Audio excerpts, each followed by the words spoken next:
Bonjour Sybille Persson. Bonjour. Vous êtes professeur à l'ICN Business School et vous faites partie des lauréats du prix académique de la recherche en management de Syntec. Alors déjà, bravo, félicitations.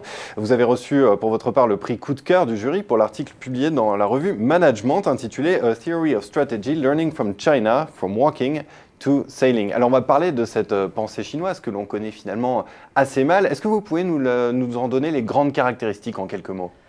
Alors, c'est toujours difficile et ambitieux, mais si je devais déjà le dire en un mot, je pense que le mot qui serait juste, c'est étrange. Étrange. Elle est étrange pour nous, parce qu'en fait, elle est toute en fluidité, en transformation, en allusion, et non pas dans des catégories figées, définies, mesurées, si bien que cette pensée, pour nous, est quelque chose qui nous semble difficilement captable. Donc elle étonne, elle surprend, et l'importation qu'on peut en faire n'est pas forcément fidèle à cette pensée originelle. From walking to sailing, d'où cette métaphore finalement du passage de la terre ferme à l'espace de navigation. Oui. Alors la métaphore que Paul Shivrastava et moi avons souhaité mettre en relief dans l'article paru dans Management, pour illustrer la stratégie, visait à rappeler que la stratégie était fille de la guerre, et que quand on voulait parler de guerre, eh bien on faisait défiler des armées pour montrer la puissance et puis impressionner l'ennemi, le public, etc. Et donc on voit bien dans des armées qui défilent des uniformes, des choses carrées, des galons, des grades, et tout ça dans un univers qui pourrait paraître stable.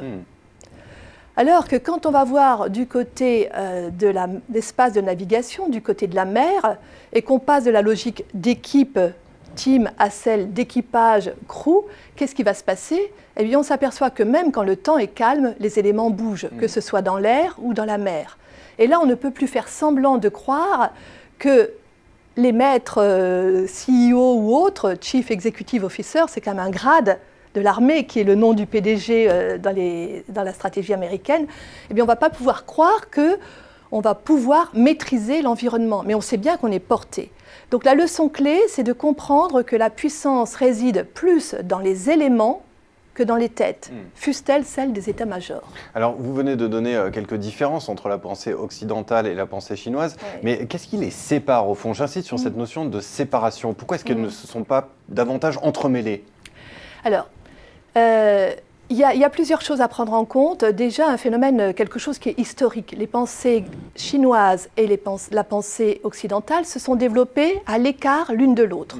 Donc elles sont déjà séparées par le fait qu'elles ne se sont pas fréquentées réellement avant le XVIe siècle, voire même le XVIIIe, pour que les échanges soient vraiment devenus à peu près récurrents. Donc en gros, des pensées qui sont plurimillénaires, qui se sont développées chacune de leur côté sans jamais se rencontrer, ont pu être complètement, non pas différentes l'une de l'autre, mais indifférentes l'une à l'autre. Et François Julien explique ça très bien. François Julien, qui est sinologue, un peu dissident quand même sur les bords, mais explique très bien que ces pensées sont indifférentes l'une à l'autre. Et quand en management interculturel, on parle de différences culturelles, on suppose implicitement qu'il existe une norme capable de mesurer ces différences. Mais cette norme, elle est occidentale. Elle est basée sur notre système philosophique grec, matiné un peu de judéo-christianisme. Vous dites dans vos travaux, c'est assez intéressant, que le christianisme n'a jamais réussi, vous le soulignez, que le christianisme n'a jamais réussi à percer massivement en Chine. Comment l'expliquer à l'aune de cette pensée chinoise, justement ? Alors ça, c'est effectivement quelque chose sur lequel les missionnaires se sont cassés les dents. Alors,